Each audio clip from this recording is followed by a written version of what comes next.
The Galactic Academy's orientation hall buzzed with nervous energy as hundreds of alien species gathered for their class assignments. Anna stood among them, her human frame dwarfed by towering Chromath warriors and sleek Vexian strategists. When the holographic display flickered to life above the assembly, she watched names scroll past in luminescent script, each matched with their designated hunter class. Her heart sank when her assignment appeared. Class Omega. Subsection failed acquisitions. Around her, whispers erupted in a dozen languages. The failed hunter class. Everyone knew what that meant. It was where they dumped the reject students assigned to creatures that had proven too dangerous, too unstable, or too incompatible with sentient handlers. It was a polite way of saying her academy career was over before it began. Jack Martinez, her fellow human and childhood friend, pushed through the crowd to reach her. His assignment glowed proudly above his head. Class Alpha 3, Elite Tactical Beasts.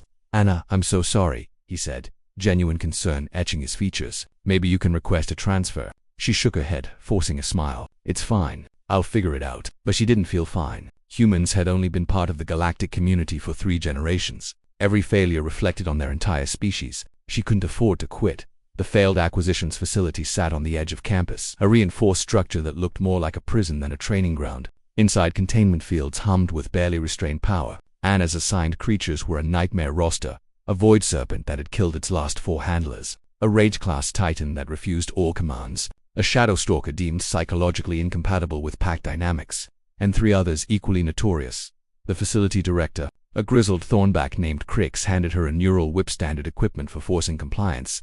Don't bother getting attached, Crix growled. Most washouts don't last 2 days. These beasts can't be controlled. Anna took the whip but didn't activate it. Instead, she approached the first containment cell, where the void serpent coiled in the darkness. Its scales absorbed light, creating a pocket of absolute blackness. Yellow eyes fixed on her with predatory intelligence.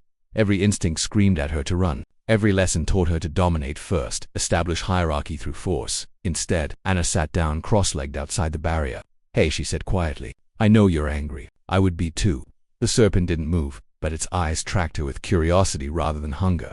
By day 3, word had spread. Jack visited the facility, finding Anna sitting between containment fields, surrounded by creatures that should have torn her apart. The void serpent's head rested near her hand, still behind the barrier, but closer than it had been to any living being in months. The rage titan had stopped its constant roaring and now watched her with something resembling interest. What are you doing? Jack asked, bewildered. Anna looked up, exhaustion evident in her face. Listening, she said simply. Nobody ever listens to them. They're just treated as weapons or failures. But they're intelligent, Jack. They have preferences, fears, memories. She'd spent 72 hours studying their patterns. The void serpent responded to low-frequency humming, something that reminded it of its homeworld's thermal vents. The rage titan's aggression stemmed from chronic pain in its cybernetic implants, poorly installed by previous handlers. The shadow stalker wasn't antisocial. It was terrified of the neural whips that had tortured it during training.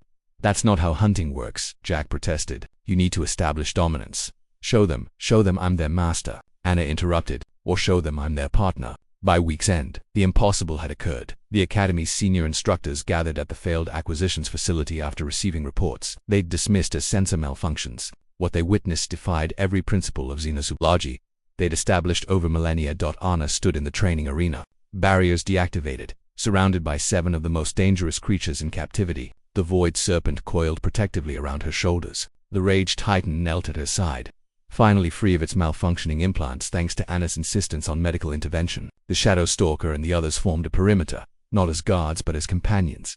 She wasn't commanding them, she was coordinating with them when she moved. They moved not out of fear or conditioning, but out of trust.